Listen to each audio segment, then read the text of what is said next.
Let's take another look.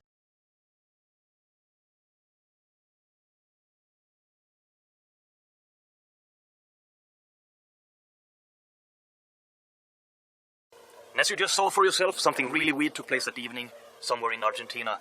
What do you think happened? Do let us know and comment below the video. And if you got some incredible footage, then do let us know. Contact us on this email, and we may even host your video in a coming episode. See you in the next episode. I'm Edward Alexander of What's Going On.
Me llama la atención aquello en el cielo. Ahí estoy sobre la carretera y voy a hacer la aproximación.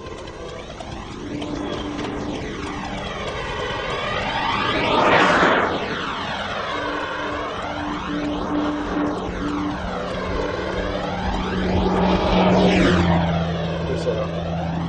No tengo idea.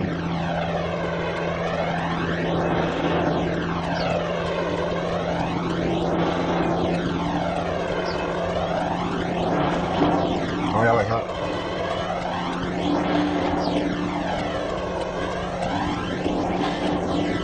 Como que cayera.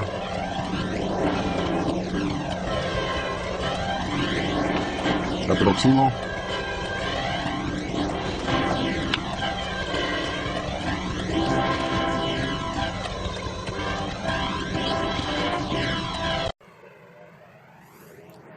好快，肯定唔係飛機嚟㗎，肯定唔係飛機，好多。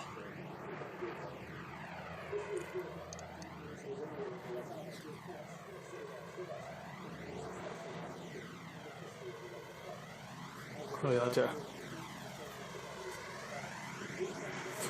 下邊嗰盞燈嚟啊！冇飛機係咁快嘅。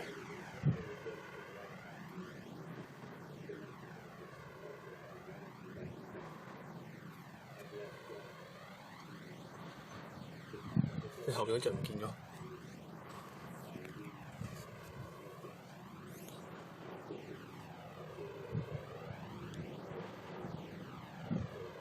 係嚟啦！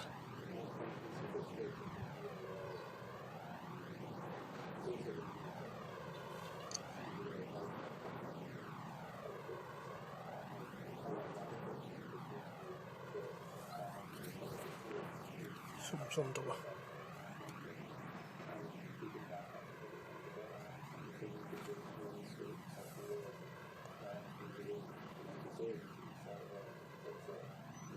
嗰度有架飛機，不過好遠。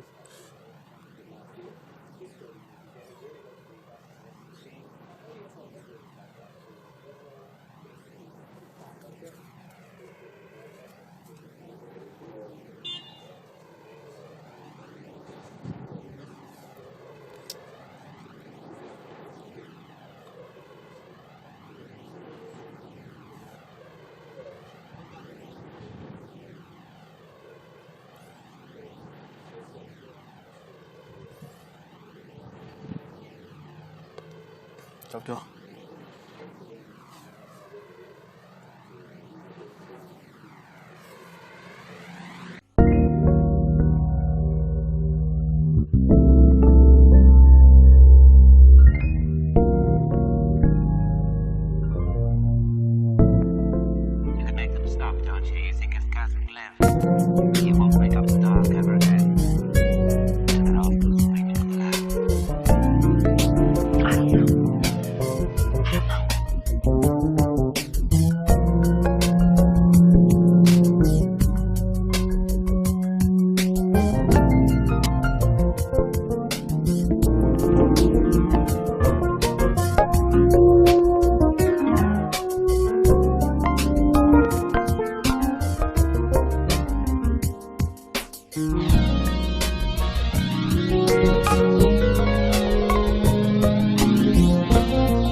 Steve, Yo fui el primero en verlo. mirad ahí. Miré hacia el este y vi unas luces viniendo hacia nosotros a toda velocidad. Eran muy brillantes e intensas. Parecían bengalas de magnesio, pero no se parecía a nada que conociera. ¿Qué diablos es eso?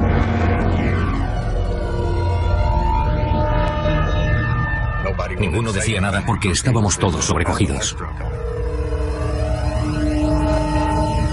1, 2, 3, 4, 5, 6 y 7. Al ser piloto, lo primero que pensé fue qué clase de avión podía ser. Vuelo por esta zona bastante a menudo y conozco el tiempo que se tarda en ir del punto A al B. Estimé que la velocidad era de miles de kilómetros por hora. No era posible que algo moviéndose a esa velocidad no produjera ni un sonido de resistencia al aire ni de ningún otro tipo. Las luces alcanzaron un punto muerto sobre Stephenville. No sabía si estábamos en la guerra de los mundos o qué. Y entonces las 7 luces se alinearon en vertical. Las luces de atrás se movían de forma distinta. Tenía 7 luces, cada una parpadeando a destiempo. Se quedaron ahí durante un momento y de pronto resplandecieron como una llama. ¿Habíais visto algo así? Jamás había visto algo parecido en toda mi vida. Se parecía a una llama por combustión química y entonces, de pronto, desapareció. No dejó ni una señal, se desvaneció. ¿A dónde ha ido? ¿Qué rayos? Nunca había visto nada parecido. Lance Jones subió a su coche y se largó. Estaba muy asustado. Ni siquiera dijo, adiós, ya nos veremos, ha sido genial, ni nada parecido. Simplemente salió pitando de allí. Mike y yo nos miramos y dijimos, ¿qué diablos ha pasado? No le encontraba ningún sentido. Teníamos que decírselo a alguien, así que nos fuimos a su casa para contarle a su mujer, Claudette, lo que acababa de ocurrir. ¿Claudette? Hola, chicos, llegáis temprano. Había unas luces, estábamos en la hoguera. Las vimos por encima de los árboles. Calmaos. La primera reacción de Claudette fue incredulidad. Y dijo, está bien chicos, voy a llamar a Lance. Y le dijimos, adelante, llama a Lance. Él te dirá que es cierto. El por qué Lance tenía más credibilidad que nosotros aún no lo sé.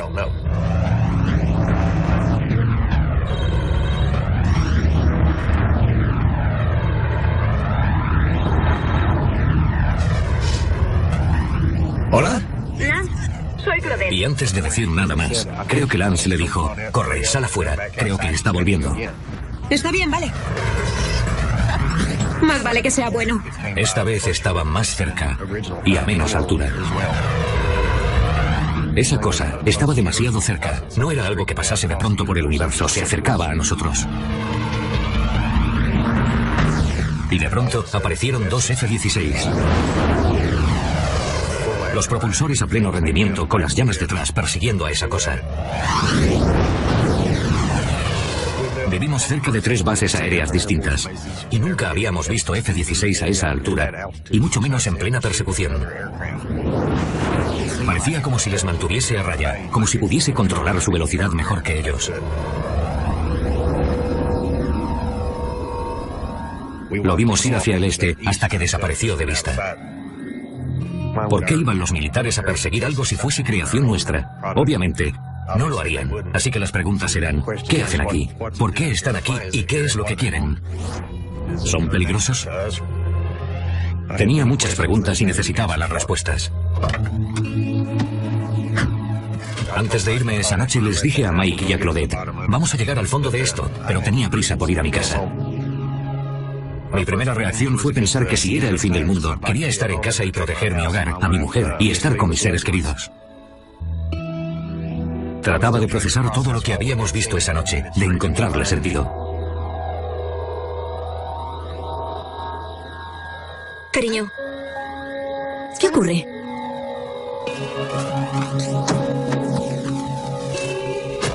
¿Qué pasa? Hemos visto algo extraño, unas luces muy raras en el cielo. Cosas que nunca he visto antes. Un par de jets han ido tras ellas. Vaya. Mi mujer se dio cuenta de que estaba muy afectado y supo que le estaba diciendo la verdad. ¿Era un ovni? No lo sé. Me rogó que no le contase a nadie lo que había visto. Cariño, escucha. No puedes ir por ahí hablando de ovnis. Lo que hemos visto es real y voy a averiguar lo que era. Pero... No quería que hablase de ello porque pensaba que la gente creería que estábamos locos. Pero los hombres somos así. Tienes que contarlo y hacer lo contrario de lo que te dice tu mujer. Si hubiese estado yo solo, no habría dicho nada. Pero como éramos 3, pensé, necesito hablar de ello. Y esperaba que más gente lo hubiera visto. No dormí ni media hora esa noche. No podía dormir pensando en lo que nos había pasado. A la mañana siguiente, llamé al aeropuerto de Stephenville, en Texas. Soy piloto y la gente del aeropuerto me conoce. Saben que puedo ser muchas cosas, pero no soy un mentiroso y no me invento historias. Así que se interesaron en lo que les conté. Llamaron a la torre de Fort Worth, que es donde está el radar, para ver si había algo fuera de lo normal por la zona. Intentaron conseguirme respuestas, pero no encontraron nada. Eso me resultó muy extraño. A continuación llamé al periódico para ver si alguien les había llamado o había visto algo. Cuando le conté a la periodista lo que vi, era la primera vez que ella escuchaba algo así. Creyó que mi historia era creíble y decidió publicarlo. La respuesta supera todas las expectativas de Steve. Mucha más gente había visto lo mismo. Pero a la mayoría de la gente no le gusta toda la atención mediática. No querían que mencionasen sus nombres. Hablé con muchos para que lo hicieran público, ya que yo lo estaba haciendo, y les pedí apoyo. Y uno de ellos se animó.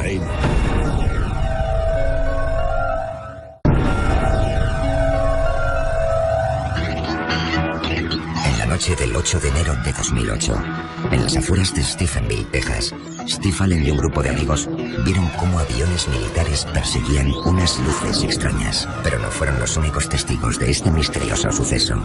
Llamé al periódico local, hablé con la redactora y le conté lo que vimos. Me preguntó si podía publicar un artículo y le dije, asegúrate de poner mi teléfono por si alguien que lo haya visto me quiere llamar. Hablé con unas 60 personas solo el primer día. Me dieron sus nombres y direcciones, me contaron lo que vieron. Traté de obtener todos los detalles que pude. Y les pregunté, ¿daríais la cara? La mayoría no quiere hablar en público, pero un policía del condado, Leroy Gaitán, da un paso al frente. Llevo en el cuerpo de policía más de 20 años. Soy agente y soy elegido por los votantes. Mi credibilidad podría estar en juego.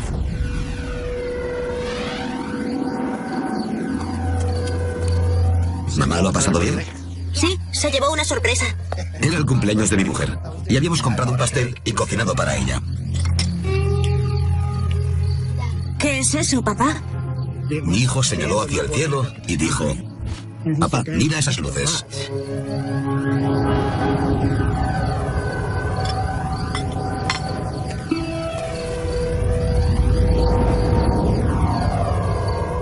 Cogí mis prismáticos para intentar verlo más de cerca y lo único que conseguí ver fueron unas luces brillantes y azuladas, como fluorescentes. Durante ese rato yo trataba de observarlas de cerca y mi hijo, que tiene 10 años, no paraba de hacerme preguntas. Papá, ¿es un platillo volante? ¿Qué es? No. Supe que eran jets porque pasan muy a menudo por nuestra casa y los oímos. ¿Qué era eso? Pensé, ¿será alguna clase de ensayo? ¿Qué es? Todo ocurrió muy deprisa y no paraba de preguntarme a mí mismo. ¿Es de fuera de este mundo? ¿Es militar? El periódico local investiga la historia y contacta con las fuerzas aéreas americanas. Informaron de que no tenían ningún avión en la zona y que no ocurría nada. Eso me alarmó, porque sé identificar un F-16 cuando lo veo. Enseguida negaron que hubiera aviones militares aquella noche, y yo sabía que por lo menos había 2, porque los había visto. Eso me preocupó bastante. ¿Qué estaban ocultando? Para Steve Allen, la negativa hizo aumentar su determinación. Quería averiguar la verdad a toda costa. Aunque significase quedar en ridículo ante los medios y ante la gente, queríamos llegar hasta el final. Steve contacta con la Mutual UFO Network, conocida como MUFON, una de las organizaciones más antiguas y complejas en la investigación de ovnis de todo Estados Unidos. Ellos envían a Stephenville al director de investigaciones, Robert Powell, para investigar el caso. Lo primero que tratamos de determinar fue, ¿podría ser un avión? ¿Alguien volando con las luces puestas? ¿Podría ser una estrella? No estamos hablando de hombrecillos verdes y grises.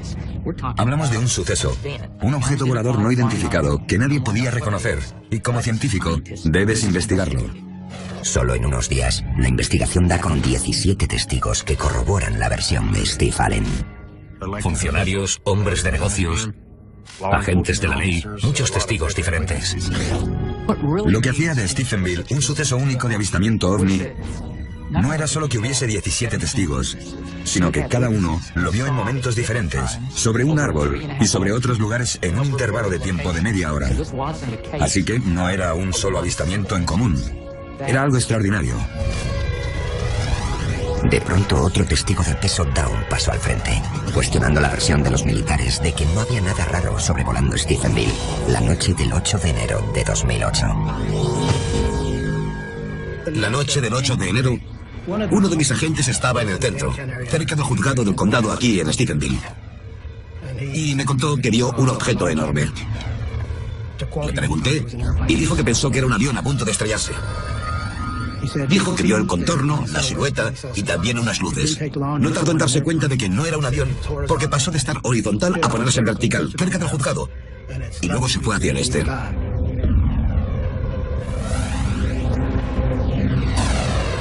Apuntó su radar hacia esa dirección. No iba muy rápido, a unos 30 kilómetros por hora.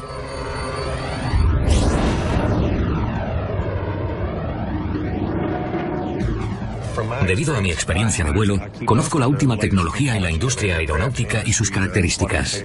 Por supuesto, el gobierno tiene los mejores aparatos y se sabe los modelos que tienen y los que no. Quizás lleven algo en secreto, pero no creo que tengan algo parecido a esto.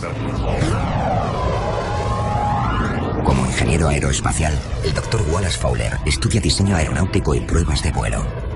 En el pasado he obtenido autorizaciones y se me permite hablar de ciertas cosas que sabía en aquella época.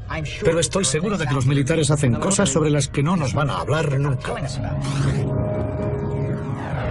El SR-71, por ejemplo, fue ocultado durante años. El F-117 también se ocultó y hubo extraños avistamientos de este peculiar aparato en el desierto de Nevada. Seguramente por su apariencia pensarían que se trataba de una nave alienígena. Sabía que era algo que nunca antes se había visto. No tienes que ser piloto. Un niño de primaria te habría descrito lo que vio con bastante precisión. Docenas de habitantes de un norteño pueblo de Texas afirman haber visto un ovni y está teniendo repercusión internacional. Cada vez más y más testigos salen a la luz pública. Tenemos a unas 100 personas aproximadamente que han visto algo relacionado con este ovni. Hubo muchos testigos creíbles y avistamientos, y todos en la misma zona. El gran número de testigos desata la histeria mediática. Numerosos testigos afirman haber visto en el cielo lo que parecía ser un grupo de luces misteriosas en Stephenville. Y bajo la mirada de los medios, el ejército revela nueva información.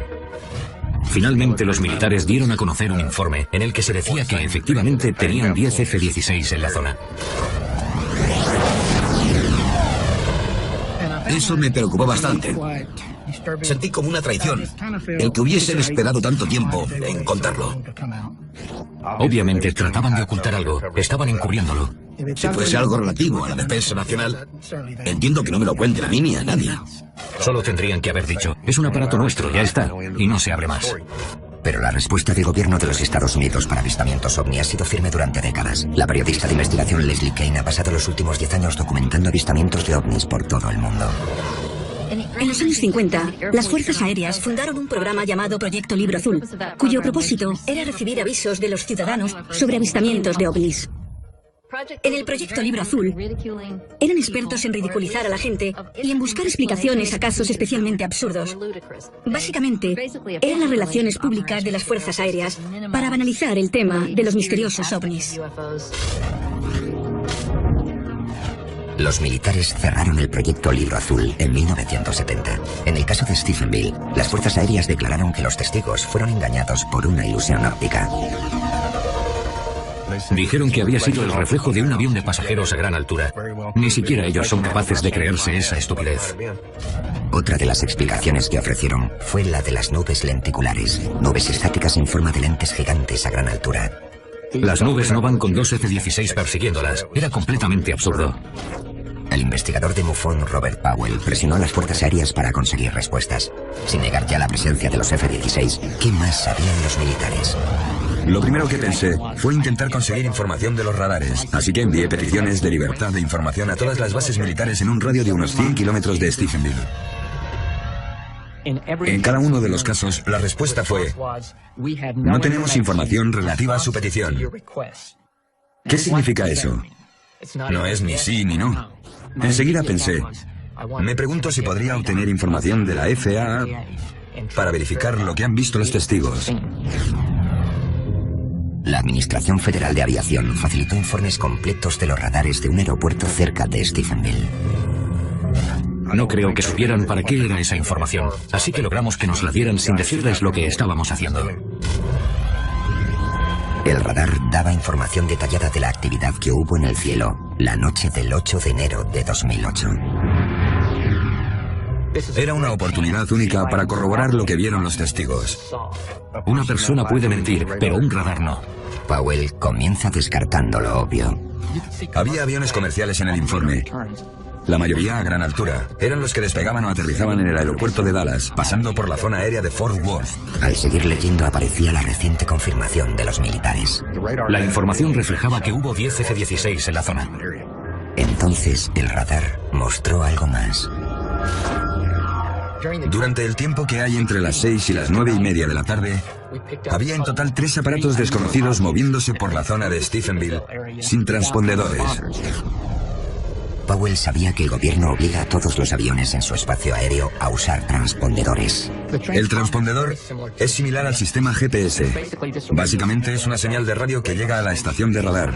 Ninguno de esos 3 aparatos tenía transpondedor y estaban en la misma zona que los testigos. El informe comenzó a hablar de un posible objetivo. Comandante, creo que debería ver esto.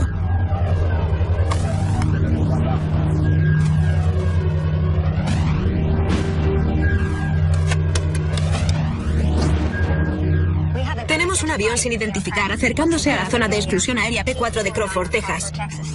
Un avión sin transpondedor se dirige a una de las zonas prohibidas de vuelo más vigiladas de todo Estados Unidos.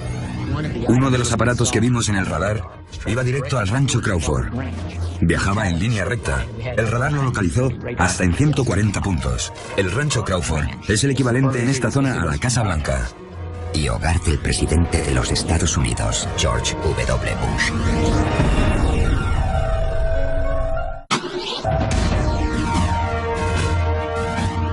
Durante la noche en la que los testigos informan de un ovni sobrevolando Stephenville, Texas, la información del radar registra 10 F-16 y una misteriosa nave que va directa a la zona de exclusión aérea sobre el rancho Crawford.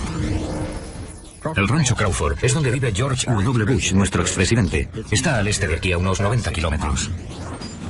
La zona de exclusión aérea llega a 5 kilómetros de distancia en todas direcciones. Traspasar esa zona de exclusión es un delito muy serio. Se acerca al área de exclusión P4, Crawford, Texas. Es muy grave para la seguridad nacional. Si un piloto entra en esa zona, o le obligan a aterrizar o le derriban.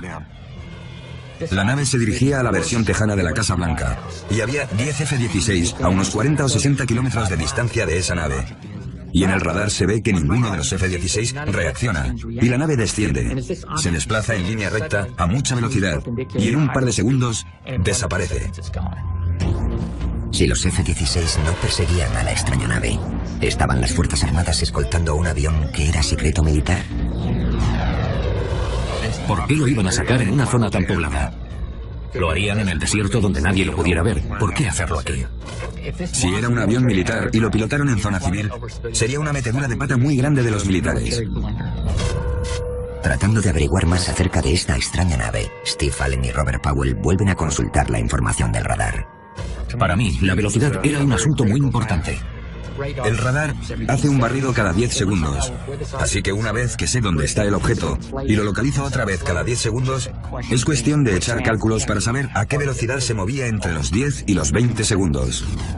Concluí que el objeto aceleró hasta unos 3.000 kilómetros por hora y continuó así.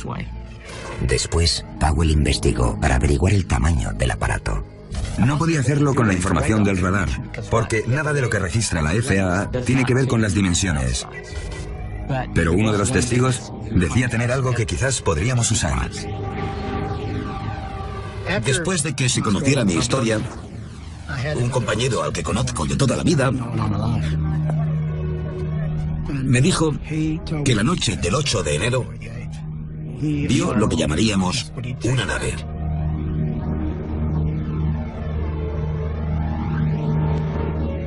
Dijo que flotaba cerca del suelo y que era muy larga y muy fina y que tenía en el centro como una burbuja. Dijo que era enorme. Dijo que era tan grande como una manzana de la ciudad. Dijo que era algo enorme, que hacía cosas raras y que iba muy deprisa. Yo confío plenamente en él. No tiene razones para mentir. Intenté calcular el tamaño de esa nave basándome en la descripción visual de los testigos y en la situación que ocupaba según el radar.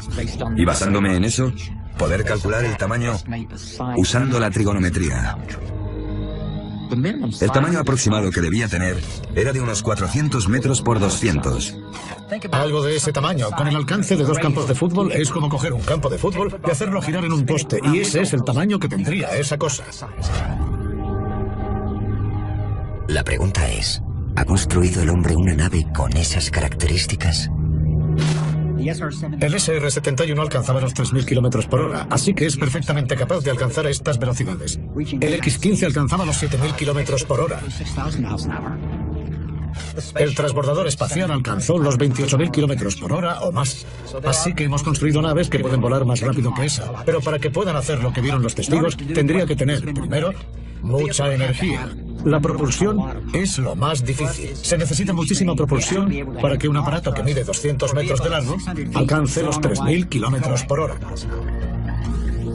Además, la ausencia de sonido es intrigante. Cómo algo que se mueve a esa velocidad no emite ningún sonido de resistencia al aire. Se movía en un silencio total desde donde estábamos. Cuando un avión alcanza la velocidad del sonido, Mach 1, se forma una onda en el arco de la nave y esa onda nosotros la percibimos como una explosión sónica. Todo lo que viaje más rápido que la velocidad del sonido, sobre todo a poca altura, se va a oír. Alguien tendría que haber oído la explosión sónica. Pero todas las informaciones decían que no emitía sonido alguno. El profesor de física y astronomía, John Willis, estudia las enormes distancias que hay en el espacio exterior. Si hubiese una nave que pudiese viajar a la velocidad de la luz, tardaría 4 años en llegar a sus estrellas más cercanas. Si viajase a menos velocidad, como la que alcanzamos en la Tierra con cohetes, tardaría cientos de años. Es posible, pero tardaríamos generaciones en conseguir algo así. La raza humana aún no ha conseguido transportar a personas a esas distancias, ni en ese tiempo.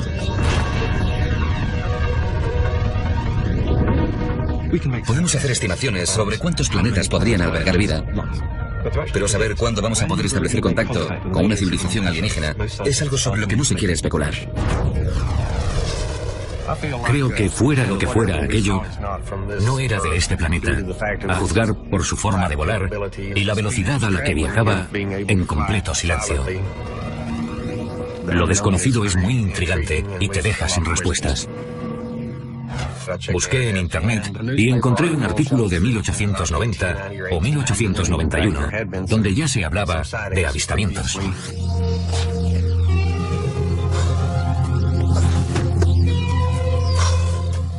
Había un señor en la prensadora de algodón que había visto un objeto volador extraño.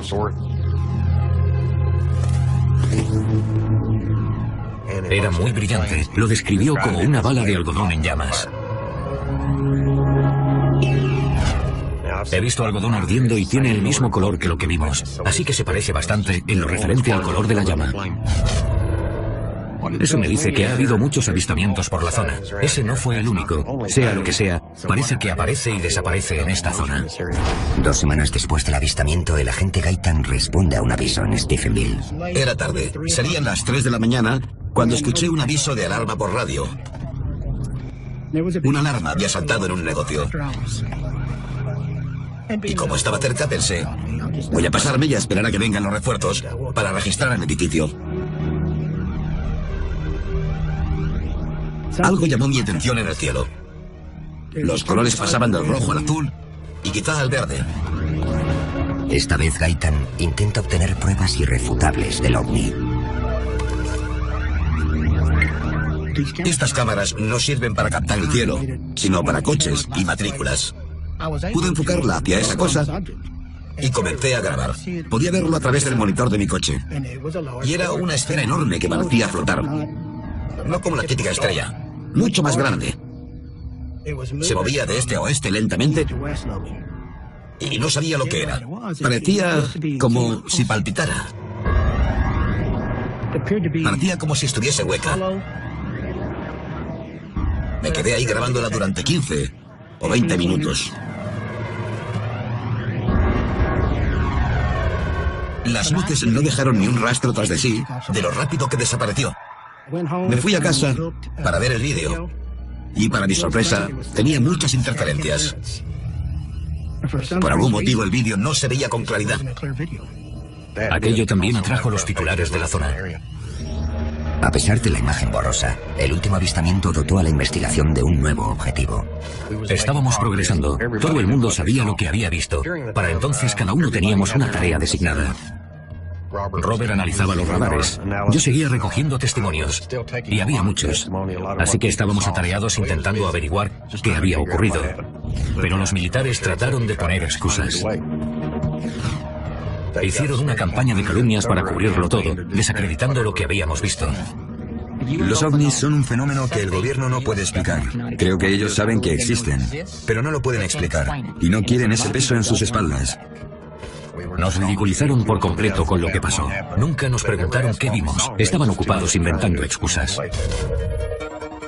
La tapadera del gobierno sobre el tema de los ovnis es un tema muy complicado y arriesgado de tratar. Si ocurre algo que queda ampliamente registrado y con numerosos testigos, y tenemos muy claro lo que ha pasado, el gobierno no va a querer implicarse. Quieren ocultar algo que todo el mundo sabe que ha pasado. Probablemente existen documentos clasificados que hablan de ovnis que están ocultos. Así que el fondo de la cuestión es que el gobierno americano no facilita la información que posee. Pero Steve Allen se niega a abandonar su búsqueda de la verdad. Su perseverancia da sus frutos cuando recibe una sorprendente llamada. La persona al otro lado de la línea no es otro que el astronauta de la NASA, Edgar Dean Mitchell. Hablamos un buen rato por teléfono, casi hora y media, y le conté lo que había visto. Él sabía de lo que le hablaba. El astronauta del Apolo 14, Edgar Mitchell, es un héroe americano. Fue el sexto hombre en caminar por la Luna. Y durante años ha sido muy abierto con el tema de los ovnis. Le interesa mucho el tema y ha hecho investigaciones internas de forma privada con gente de muy arriba. Me contó muchas cosas interesantes sobre lo que la NASA quiere que digan y lo que no quiere que digan. Habló sobre cuando Buzz Aldrin había pisado la Luna. Dijo que algo aterrizó a 1 kilómetro de Buzz. Él informó a Houston, y en Houston le dijeron: no lo mires, no mires hacia allí, ni en esa dirección, no tengas ningún contacto directo, sigue con tu misión, olvida cualquier cosa que hayas visto.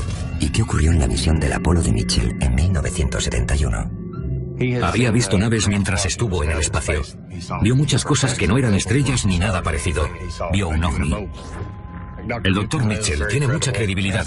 La NASA no puede controlarle, ni el gobierno, así que ya no le importa un bledo y cuenta lo que él vio. Creo que todo lo que dice es verdad. Yo sabía que mi historia era real, y eso era lo más importante. La sorpresa llegó cuando salió el informe por todo lo que implicaba. Resulta que el radar mostraba algo que nunca había visto antes. Fue una sorpresa, me quedé en shock.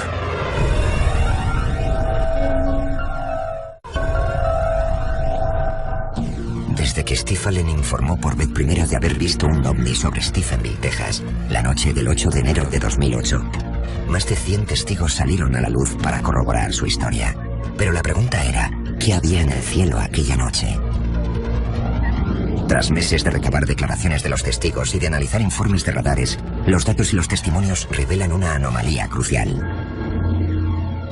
La velocidad era un tema muy importante, decisivo.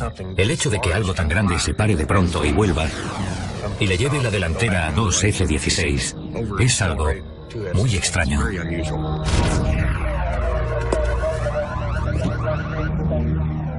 El objeto, fuese lo que fuese, pasó de estar parado a ir a 3.000 kilómetros por hora tan solo en 2 segundos. Algo que vaya a esa velocidad y se pare por completo como si nada, necesitaría mucha fuerza G. El concepto de fuerza G proviene de la ley de la gravedad de Newton, una ley que no se puede romper, al menos en la Tierra. La fuerza G es básicamente una medida de aceleración. Si estás en un avión que baja, pon que crea una fuerza de 2G. En ese punto la fuerza que te empuja desde abajo es de 2 veces tu peso. Si es 3G, es 3 veces tu peso. En los F-16, por ejemplo, pueden aguantar hasta 9G con facilidad. Normalmente, al llegar a 10G, se desmayan. La sangre ya no te llega a la cabeza y ya no puedes controlar el avión. No existe nada que midiendo 200 metros pueda planear, acelerar a 3.000 kilómetros por hora en 2 segundos y de pronto pararse. No conocemos aparatos que puedan hacer eso. Si haces los cálculos, tendría que aguantar un impacto de gravedad de 43G. En 2 segundos morirían todos. Mi conclusión al terminar la investigación en Stephenville fue que fuera lo que fuera ese objeto, no fue creado por las fuerzas aéreas. Eso no significa que fuese un objeto extraterrestre. No se puede probar que lo que pasó en Stephenville fuera extraterrestre. Aún así, puedo asegurar que no era nada que se hubiese fabricado en la Tierra. Cuando salió el informe me sentí satisfecho. Contaba exactamente lo que habíamos visto. Mira eso. La localización exacta, la misma hora, todo estaba ahí. Yo sabía que había visto algo extraño, pero había gente que no nos creía. Y me sentí respaldado al ver que había evidencias. Corroboramos la investigación con 3 controladores de tráfico aéreo de la FAA. Les preguntamos, por favor, mirad este informe. ¿Encontráis algún error en el informe? Y ninguno encontró ni un solo fallo. Al final el informe de Powell resultó ser demasiado bueno. Siguiendo un consejo de las fuerzas aéreas, la FAA endureció la normativa para acceder a la información de los radares. Después del informe Stephenville, cuando volví a solicitar información de los radares a la FAA, amparándome en la ley por la libertad de la información, se negaron a dármela, alegando que podría ser una amenaza para la seguridad del espacio aéreo, que yo tuviera esa información. Puede que fuese una imprudencia enviarnos toda esa información, y seguramente lo fue, pero respaldó lo que vimos. No creo que vayan a cometer ese error 2 veces. Por su parte, los militares siguieron negando que hubiera algún objeto sobrevolando el espacio aéreo de Stephenville. Entonces, el 23 de octubre de 2008, más de 9 meses después del primer avistamiento ovni, una multitud de aficionados llenaba las gradas del campo de fútbol del instituto. Estaban celebrando un partido, y de pronto el ovni o lo que fuera se detuvo por encima del estadio. Green 72. La nave se situó justo encima, y todo el partido se detuvo. Primero pararon los jugadores, y el árbitro siguió mirando el partido, hasta que vio que todos miraban hacia arriba. Todo el mundo lo vio desde las gradas y desde el campo.